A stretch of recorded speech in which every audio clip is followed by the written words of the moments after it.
Salut à tous, alors aujourd'hui on va découvrir le tout nouveau Volkswagen Tiguan. Alors le Volkswagen Tiguan, c'est un véhicule qui est super important pour Volkswagen, c'est quand même leur best-seller mondial. Donc lorsqu'ils le renouvellent, ils ne peuvent absolument pas se louper.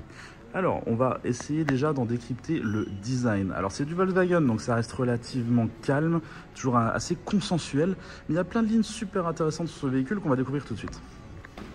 Alors sur la face avant, on retrouve vraiment le nouveau style de chez Volkswagen, ce qu'on a découvert notamment sur les véhicules ID. On a toute la ligne lumineuse qui vient tout à travers le véhicule, qui vient mettre vraiment en évidence ce logo Volkswagen. Et on a l'énorme bouche ici qu'on retrouve également sur tous les véhicules ID. Ce qui est assez intéressant, c'est que ce n'est pas un véhicule ID. En effet, ce véhicule est principalement thermique. On va avoir une version diesel, une version essence en mild hybride et une version totalement hybride. D'où la petite trappe de recharge ici. En termes de design, ça a surtout été dicté par l'aérodynamisme. En effet, cette voiture est passée de 0,33 de coefficient de traînée pour l'ancien modèle à 0,28 pour le nouveau. Donc là, il y a plein de petites choses qui ont été faites. Regardez-moi ça. Petites aérations ici qui sont réelles, celles-ci elles servent réellement, donc ça c'est super intéressant. On a ces nouveaux optiques dont on va parler tout à l'heure, on voit que tout a vraiment été fait pour vraiment créer un véhicule particulièrement aérodynamique. En termes de proportions, on est extrêmement proche de l'ancien modèle. On a dû prendre environ 3 cm, pas plus. Donc on est vraiment sur un petit SUV, enfin un moyen SUV j'ai envie de dire. On va être sur la taille d'un X3, ce genre de véhicule. Alors j'ai absolument envie de mettre en avant deux lignes principales. C'est les lignes qui viennent donner tout son dynamisme à la voiture. C'est cette ligne qu'on a ici et la ligne qu'on a à l'arrière ici. C'est vraiment repris sur le Touareg et ce Tiguan, ça lui donne vraiment un air de petit Touareg et c'est super mignon. Ça lui donne un petit peu d'agressivité sans être trop. Je vous le rappelle, on est chez Volkswagen, il faut rester relativement consensuel, relativement calme. Et là, on obtient un véhicule qui est plutôt sympathique, mais sans en faire trop. On voit d'ailleurs, regardez-moi ces deux portières qui sont vraiment, à part un petit bombé, elles sont vraiment très lisses. On a juste cette petite ligne de style en bas, elles sont extrêmement lisses, ce qui se fait très peu dans l'automobile aujourd'hui, et je pense que c'est ce que les clients Volkswagen recherchent, quelque chose de relativement consensuel, et on l'a totalement avec ce nouveau Tiguan. Sur la face arrière, il se passe des choses encore très intéressantes. Regardez-moi cette partie qui est vraiment très carrée, très stricte dans son design et qui lui donne un côté vraiment statutaire sur la partie arrière. C'est super intéressant. Cette barre de feu là, qui est assez compliquée d'ailleurs. On peut aller voir un petit peu dans les détails. Regardez, il y a vraiment plein de détails, des petites parties lumineuses, des petites parties un petit peu plus claires. On voit qu'il se passe toutes sortes de choses, on a les clignotants, etc. Et en fait, ça participe à lui donner son effet un petit peu mini Touareg qui est assez sympathique. J'aimerais tout de même vous attirer votre attention sur une ligne bien spécifique, encore une fois. C'est cette ligne qu'on voit là. Vous voyez cette ligne-là? Elle vient faire tout le tour du véhicule et elle vient vraiment créer toute une partie arrière. Alors, je pense que c'est en partie pour l'aéro, puisque pour l'aéro, il faut rester le plus droit possible, aussi longtemps que possible. Donc on vient s'arrêter là, ce qui vient créer un coefficient de traînée moindre. Mais en plus de ça, cette ligne sert à lui donner son côté statutaire. On a vraiment ce côté mini Touareg. Regardez-moi. Complètement de dos ici, ça c'est ce quand vous suivrez le nouveau Tiguan. On a quelque chose d'extrêmement carré, extrêmement linéaire. C'est vraiment très statutaire. Alors attention, celui-ci c'est un véhicule de milieu de gamme, donc il va manquer quelques options, quelques équipements, notamment ici à l'arrière, vous voyez qu'on n'a absolument aucun diffuseur, rien du tout. Ça à mon avis c'est réservé plutôt pour le côté, pour la finition Airline. Donc là on se retrouve avec un plastique un petit peu rugueux, un petit peu simple, qui n'est pas forcément très quali et qui donne pas un effet très sympathique, mais qui finalement se laisse un petit peu oublier. Bon, comme vous le savez, on est en 2023, il est hors de question de laisser apparaître le moindre pot d'échappement, même si on a bien un moteur thermique là-dessous. En effet, en présentation ici, il s'agit d'une version élégance destinée au marché allemand. De ce qu'on m'a dit, notre version élégance en France bénéficiera d'un toit panoramique de série. Mais la dotation exacte reste à voir, donc ne vous basez pas sur ce que je dis ici. Par contre, ce qui est sûr, c'est qu'au-dessus de tout ça, on aura le droit à une version Airline avec un kit beaucoup plus énervé. Un logo Air dans la calandre, une bouche immense en partie avant, des passages de roues en noir brillant, un arrière beaucoup plus dessiné avec un gros insert en chrome, mais toujours pas de sortie d'échappement. Sur la partie vitrée, aucune fioriture, rien de spécial, pas de bicolore, pas de petites lignes un petit peu spéciales. On a juste un petit chrome ici pour venir un petit peu souligner tout le tour de la partie vitrée. Et puis des petites barres de toit sur le dessus qui viennent ajouter un petit effet baroudeur, mais sans venir créer quoi que ce soit qui pourrait vous faire trop repérer dans la rue. On est sur du Volkswagen. Vu de côté, on se rend compte qu'on a quand même une face avant qui est relativement plane. Regardez-moi ça, on a vraiment une partie très plane ici, une petite remontée ici et quelque chose de très plat ensuite au-dessus. Ça lui donne son côté statutaire. On sent qu'on est sur un gros SUV de la gamme Volkswagen. On n'est pas sur le petit T-Cross qu'on a derrière. On est sur le Tiguan. C'est important qu'on s'en rende compte en fait. Et ça, c'est tout le travail des designers chez Volkswagen qui vient nous montrer à quel point, voilà, cette face avant est statutaire. Et comme chez beaucoup de constructeurs aujourd'hui, toujours la petite partie en plastique noir qui vient agrandir un petit peu le passage de roue, et puis la partie au-dessus qui vient créer une sorte de trompe-l'œil pour venir faire croire que le passage de roue est plus grand. Ce qui est juste un petit peu dommage, c'est que ça ne marche pas aussi bien sur la roue arrière, comme vous pouvez le voir sur ce 3/4 avant ici. La roue arrière semble un petit peu trop rentrée, un petit peu trop petite. On n'est pas au top de ce qui pourrait se faire ici. Moi, j'aurais mis quelque chose d'un petit peu plus sorti, un petit peu plus grand pour donner cet effet-là précisément. Et là, on aurait eu quelque chose de vraiment nickel. Par contre, vraiment un très bon point pour cette couleur. Moi, je l'adore. C'est une sorte de vert. Donc, comme d'habitude, je suis toujours un petit peu séduit par tout ce qui est vert. Mais là, regardez-moi ça. On a quelques petits reflets dorés à l'intérieur. Quelques petites paillettes. L'effet est très très très sympathique et ça marche super bien avec ce nouvel intérieur avec un cuir blanc. On va passer beaucoup de temps à l'intérieur puisqu'il y a eu énormément de changements sur la partie intérieure. Allez, on découvre ça tout de suite. Alors je tiens quand même à dire qu'il y avait des spots qui changeaient vraiment la couleur de la voiture, donc ce que j'ai dit ça se reflète pas vraiment sur la vidéo précédente. Ici je vous mets une vidéo où les spots sont bien blancs et du coup on comprend beaucoup plus de quelle couleur est ce nouveau Tiguan. C'est vraiment cette couleur que vous voyez actuellement qui est réellement sur le Tiguan avec les spots bien blancs. Bon allez, maintenant on se retrouve à l'intérieur de ce véhicule. Déjà on a ce tout nouveau tableau de bord qui est un petit peu repris de ce qu'on a dans la toute nouvelle Passat. Regardez-moi la taille de l'écran central, il est énorme. On a également un écran derrière le volant, tout ce qui est cluster. Et comme on peut le voir ici, on a de l'affichage tête haute. Donc là, c'est une toute nouvelle interface, tout a été revu. Je ne sais pas si vous en souvenez, mais les interfaces Volkswagen jusqu'à maintenant, en termes d'ergonomie, c'était catastrophique. Ici, on va pouvoir voir si ça s'est amélioré. Alors nous voici au volant du nouveau Tiguan. Regardez-moi la taille de cet écran, c'est énorme. Alors il se passe vraiment plein de choses ici. Déjà en bas, comme vous pouvez le voir, on a une barre qui est tout le temps là, tout le temps fixe. Regardez, si on va dans les menus ou quoi que ce soit, la barre est tout le temps là. Ça c'est le réglage de clim. Donc au moins vous n'êtes pas perdu. Quoi qu'il arrive, votre réglage de clim est ici. Comme vous pouvez le voir, on est les sièges ventilés que je vais activer parce qu'il fait super chaud dans cette voiture. Et en haut, on a toute la partie véhicule. Donc là, on a plein de petits raccourcis qu'on peut d'ailleurs personnaliser. Comme vous pouvez le voir, je peux par exemple rajouter la radio dans le raccourci. Donc ça, c'est pas mal. Par exemple, si je veux toujours avoir un raccourci radio, je le mets là. Je l'obtiens à chaque fois et ça, c'est plutôt cool. Ici, on a le raccourci pour la navigation.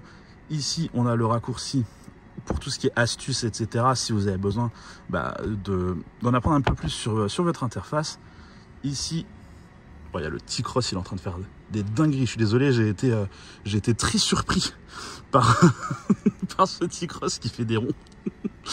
Allez, bon, revenons-en sur l'interface, s'il vous plaît. Alors, ici, on a tout ce qui est mode de conduite, éco, confort, sport individuel, donc plutôt classique.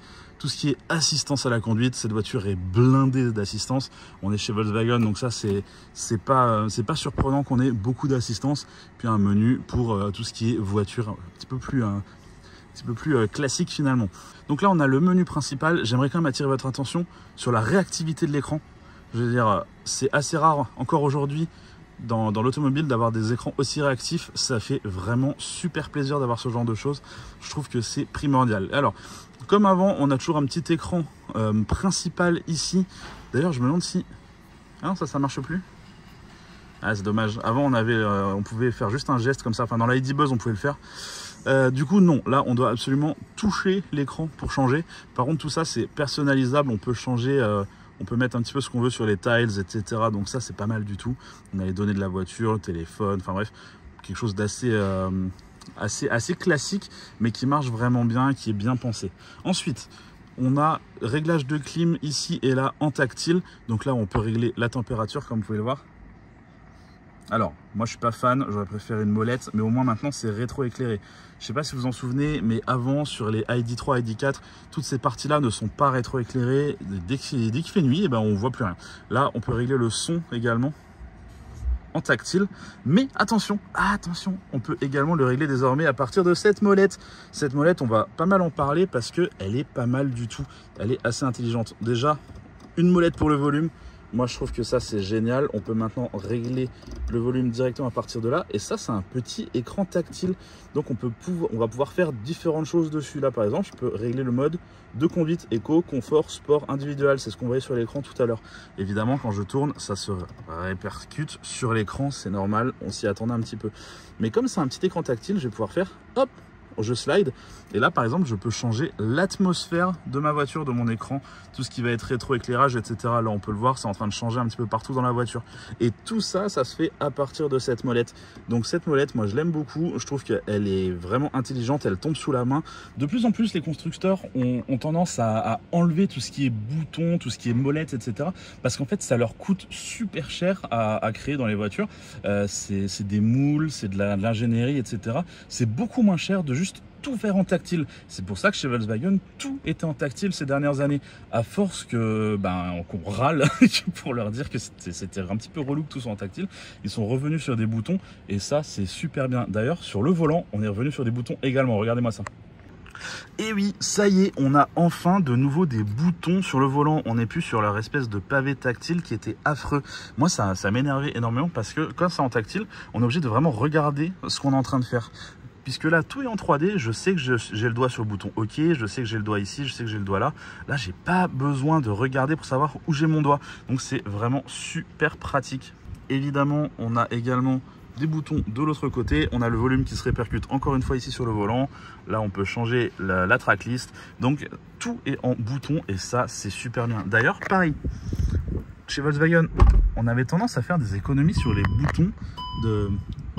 Là, elle râle parce que j'ai mal fermé la porte, je crois. Voilà.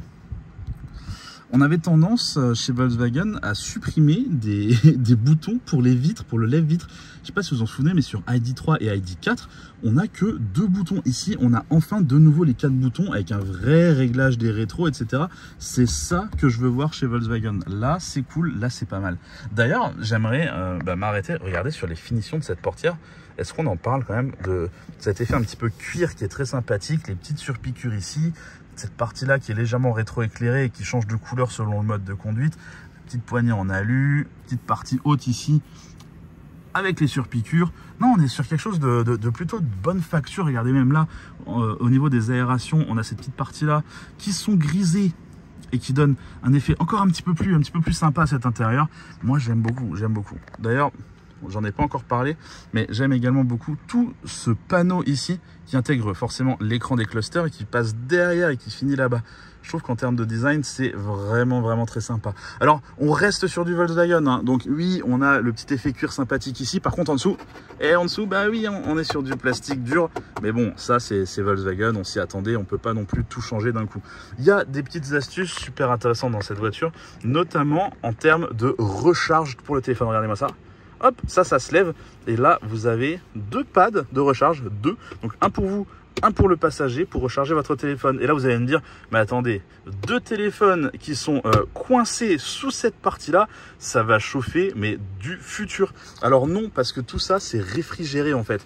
Volkswagen, ils sont pas bêtes, ils ont réfléchi et ils ont réfrigéré complètement cette partie-là, ce qui va vous permettre de laisser vos téléphones chargés sans qu'au bout de 5 minutes, ça s'arrête en disant surchauffe. Ça arrive assez souvent sur les voitures d'essai. Je suis super content qu'il y ait ça. Je suis assez pressé de le tester d'ailleurs. Je pense que ça marche bien ça.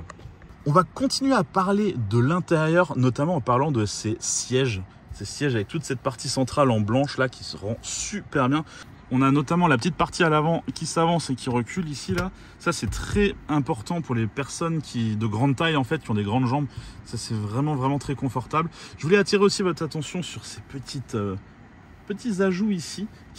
Ça sert pas à grand chose, hein, mais ça vient vraiment créer quelque chose d'assez sympathique. D'ailleurs je sais pas si vous l'avez vu, mais le cuir est... Enfin, je pense pas que ce soit du cuir, mais c'est légèrement micro perforé comme ça.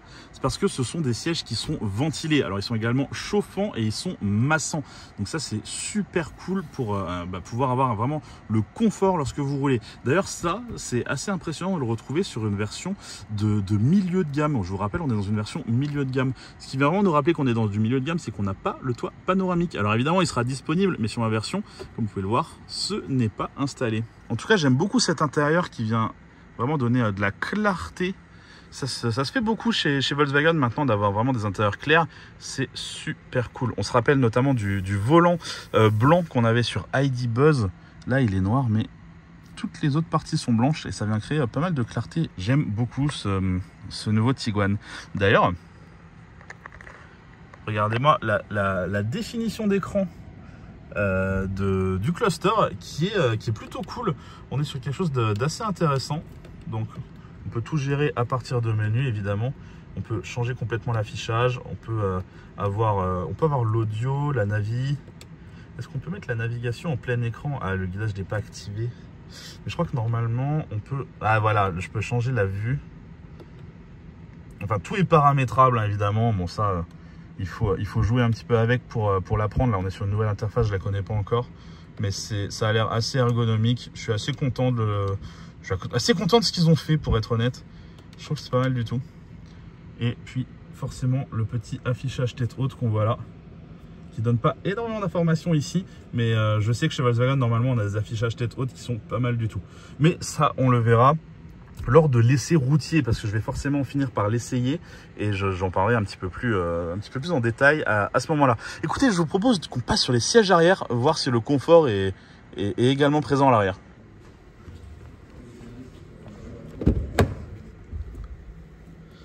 Alors, Harman Kardon dans les petites enceintes à l'arrière, toujours cette petit effet cuir, un petit peu de plastique dur en haut. Un petit Jaguar là, je ne sais pas pourquoi, je sais pas ce qu'il fait là, il faudra que je leur demande pourquoi on a ça ici. Sinon ouais, beaucoup de plastique, mais ça reste du Volkswagen, il ne faut pas non plus en attendre trop. Et à l'arrière je suis plutôt pas mal. En réalité j'ai quand même pas mal de place au niveau de la tête. Alors je suis un petit peu serré à l'avant, mais j'avais le siège qui était très reculé. Alors je suis vraiment serré au niveau des jambes, mais j'avais le siège qui était vraiment très reculé. J'étais pas du tout dans une position de conduite. Regardez, le siège passager est un petit peu plus en avant. On a quand même beaucoup plus de place ici. Ce qui est intéressant à noter, c'est qu'on a deux petites prises USB type C, c'est important, à l'arrière pour recharger les téléphones. Et on a une clim trizone. Ici, je peux décider la température arrière. Et ça, c'est plutôt cool quand on a des gosses qui ont froid ou qui ont chaud, alors que nous, on a un ressenti différent, dirons-nous. Petit détail intéressant, on a une petite lumière dans les poignées de porte, ici, qui, de nuit, va vous permettre de voir exactement où se trouvent vos poignets. C'est pas mal du tout. Alors parlons également de la contenance du coffre, ça c'est toujours assez important. Là on peut voir que le seuil de chargement est plutôt bas, donc ça devrait vous faciliter le chargement. Évidemment, un haillon électrique, on est quand même sur un Tiguan, je veux dire ça serait insultant de ne pas l'avoir en électrique. Et comme je vous le disais, voilà le seuil de chargement qui est plutôt bas et qui est assez plat. Alors en dessous on va avoir les câbles de chargement. Et on a cette énorme chose qui, je ne sais pas si ce sont les batteries ou le réservoir d'essence, mais ça prend énormément de place dans le fond plat, mais en même temps c'est la version hybride, c'est normal. On a toujours une perte de place pour placer les batteries. Je me rends compte que j'ai beaucoup parlé de l'extérieur, mais je n'ai toujours pas parlé de ces jantes, parce qu'elles sont plutôt travaillées. En fait, à la base, on a l'impression qu'on a toutes ces parties un petit peu grises, qui donne un effet assez classique à la jante, mais quand on regarde de plus près, on a toutes ces parties noires là qui donnent une sorte de toile d'araignée dans la jante, qui donne beaucoup de style. J'aime beaucoup. Les jantes sont pas mal du tout. Vraiment du beau travail dans les jantes en ce moment chez les constructeurs, et ça c'est très cool. Et voilà, c'était la présentation du nouveau Volkswagen Tiguan. J'espère que ça vous a plu. Moi, j'ai beaucoup aimé ce véhicule, surtout cette couleur, j'aime beaucoup. Plutôt sympa. Donc, comme d'habitude, je vous invite à regarder d'autres vidéos et à vous abonner si ce n'est pas déjà fait. Allez, bye bye.